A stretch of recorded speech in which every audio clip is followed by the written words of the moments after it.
Hey everyone, Brandon Amalani here. Hope you're doing well.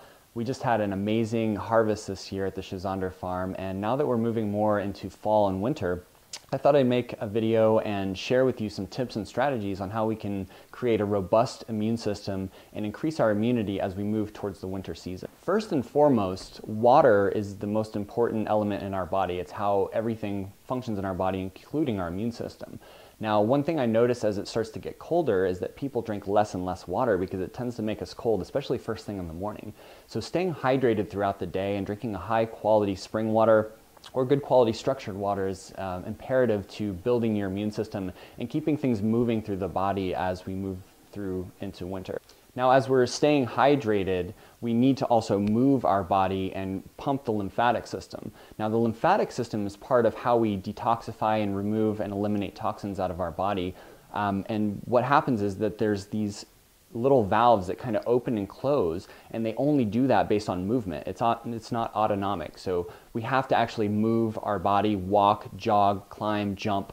We have to do these movements in order to flush and move through the lymphatic fluid in our body, so we can clear out bacteria and clear out foreign toxins that are accumulating in our system. One of the easiest ways to do this is just go on a hike or walk if you're in an area where it's not too treacherous that time of year. But also a really good, efficient, and effective way to do this is through rebounding.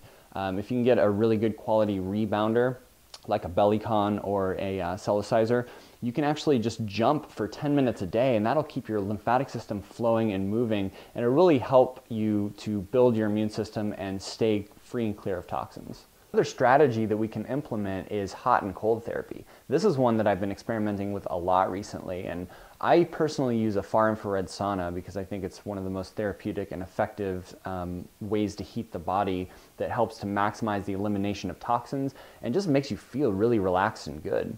So what I do is I do about 10 minutes at a time. I think there's a window where you actually don't get much more benefit if you're basically staying in there longer, sweating longer, minus burning calories.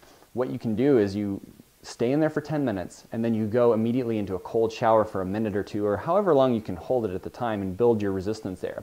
And this back and forth is going to expand and contract the skin. It's going to help to eliminate toxins. And a really cool effect of it also is that it's going to allow the body to adapt to hot and cold.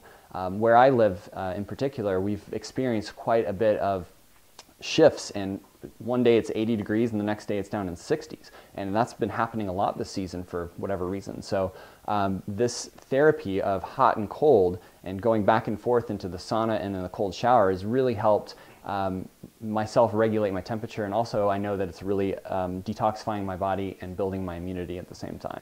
Taking adaptogenic herbs is a really important part of our immune strategy. A couple of my favorites are actually astragalus is one of our best herbs to really build our immune system. This herb is actually used in cancer therapies and an adjunct to cancer therapies because it's so amazing at building the immune system if somebody's exposed to chemo or various types of radiation. So it's very radioprotective.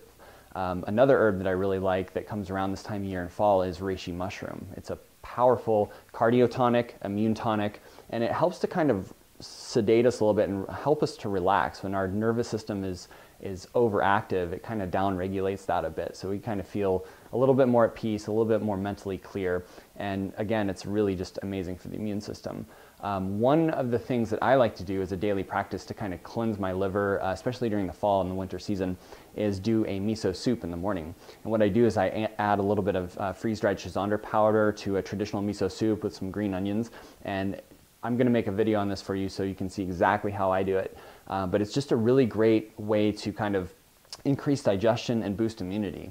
Miso is a fermented soy, so there's no worry about the estrogenic properties. It's actually anti-radioactive, and it's very, very cleansing and healing to the liver. So when you do that 1-2 punch of miso and Chazander at the same time, where you're activating phase 1 and phase 2 liver detoxification, it's a powerful ally in just keeping your digestion regulated and your immune system robust. Hope you found these tips and strategies useful and helpful, and I look forward to seeing you in the next video.